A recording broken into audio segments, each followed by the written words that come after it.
Hello, I welcome you all to this another interesting screencast. We are going to be solving this engineering mechanics problem, and it reads a cord having a weight of zero point 0.5 pounds per feet and a total length of 10 feet is suspended over a peg P as shown. If the coefficient of static friction between the peg and the cord is mu s equal to zero point 0.5, determine the longest length h which one side of the suspended cord can have without causing motion. Neglect the size of the peg and the length of the cord draped over it. This problem is coming from the Engineering Mechanics Statics textbook, 13th edition by R.C. Hibbeler. Right, so we have a cord having a weight of 0.5 feet, 0.5 pounds per feet.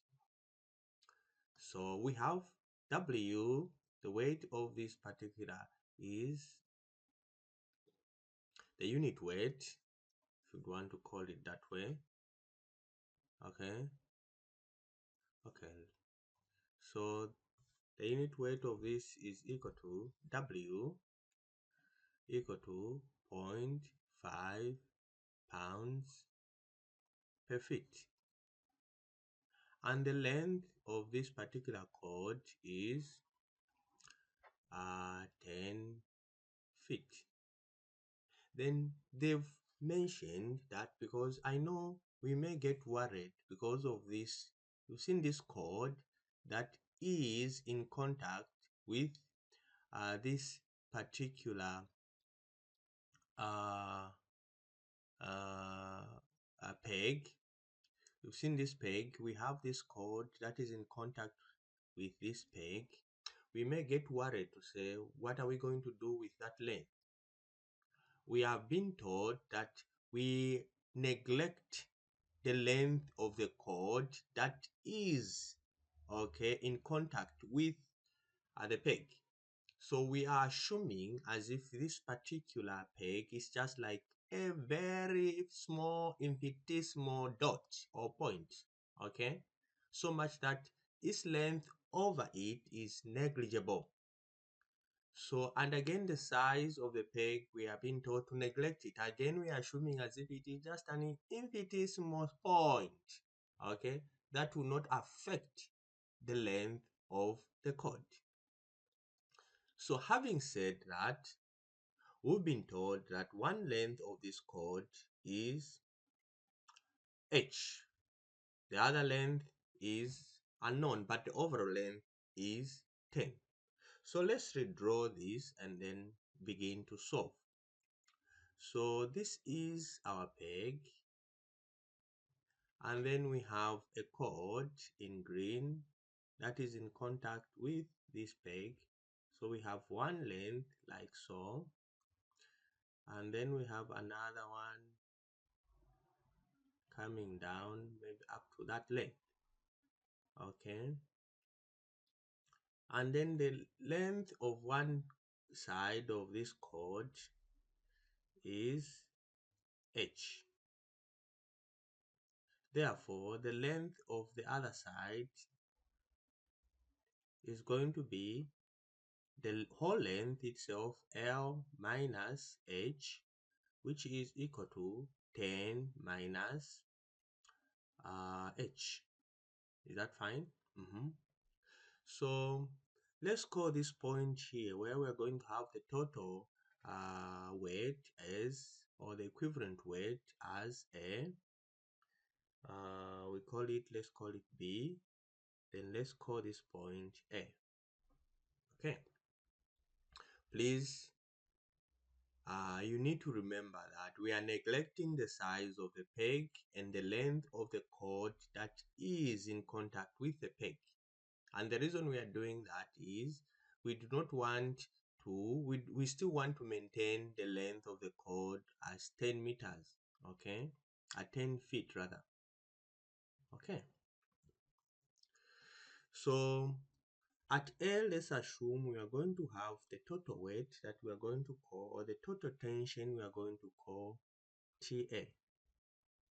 And TA is going to be equal to this unit weight, 0.5 feet, 0.5 pounds per feet times the whole length. And the length on one side is h, therefore 0.5 by h gives us 0.5 h. On the other side there, the total equivalent force, which will be TB, will also be equal to 10 minus h times 0.5. So 10 minus h times 0.5, this gives us, times 0.5, this gives us a 5 minus 0.5 h. Alright, so now having said that, we also need to establish the angle over which the length of the cable is in contact with the peg. So this is the angle there, alright. So this whole area is in contact with the peg, and that angle there is 180 degrees. Okay, so we are going to use this equation. T2 is equal to T1E, which is the constant for the base of natural log to the power mu times beta. We know that T2 is always supposed to be greater than T1. So when we look at our system here, which one do you think is our T2 and which one do you think is our T1 and why? Alright, so we know that the longer length which is h in our case, will have a tendency to pull the shorter length, right? So we'll have a tendency of the longer length pulling on TB. So TA will have a tendency to pull on TB. So TB will have a tendency to go up like this, while TA will have a tendency to go down. So to counter this, we are going to require some friction here, some circular friction here that will be in the direction of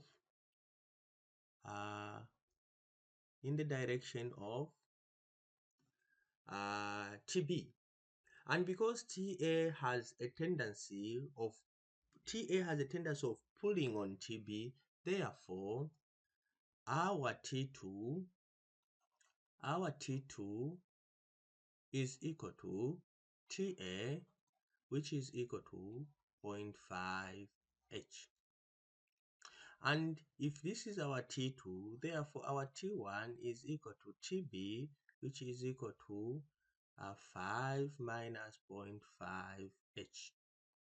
So having established that, then we are going to plug them back in the equation. But before we do so, let's find the other parameters. We have mu, which is the mu given? No, mu, what are we being asked here to find?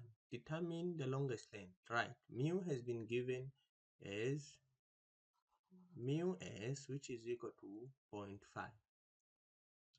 Beta, we've just already established, is 180 degrees. This is the angle over which the cable is in contact with the peg. We need to convert this to radians, and we know that 2 pi is equal to 360, and beta in radians will be equal to 180 in degrees. So cross multiplying that, we have beta equal to 2 pi times 180 divided by 360. Multiplying that, we'll find that our beta will be equal to just pi. So it's like we have everything. So let's replug everything back in our equation. So what do we have? We have, let me just create another boundary there. Okay.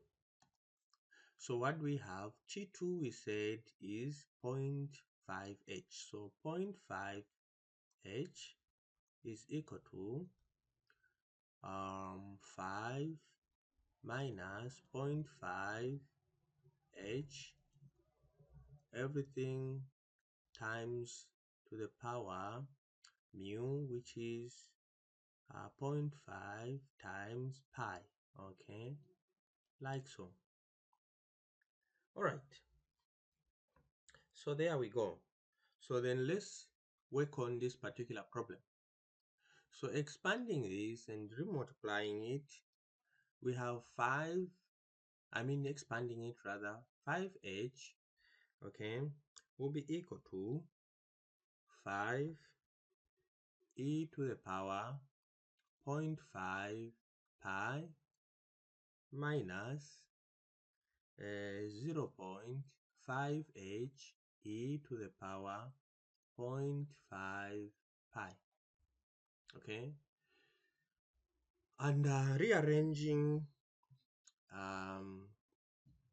rearranging this and making h subject to the formula, we are going to have 0.5 h plus 0.5 h e to the power, just write this, h to the power e 0.5 pi equal to 5e to the power 0.5 pi. Making h subject to the formula, we'll find that our h will be equal to, and our h will be equal to 8.2790. Okay, is that so? Therefore, our h maximum, okay, our h maximum, right, they're asking us to find the longest. Our h maximum is equal to 8.28 if you round it off feet, right? These are in feet, right? And this is about it. This is about it. So this is the maximum length. This is the maximum length which one side of the suspended cord can have without causing motion on the other side. I hope the video was helpful, and if it was, give me a thumbs up, like my video, continue subscribing and sharing my channel. Bye bye, and see you in my next screencast.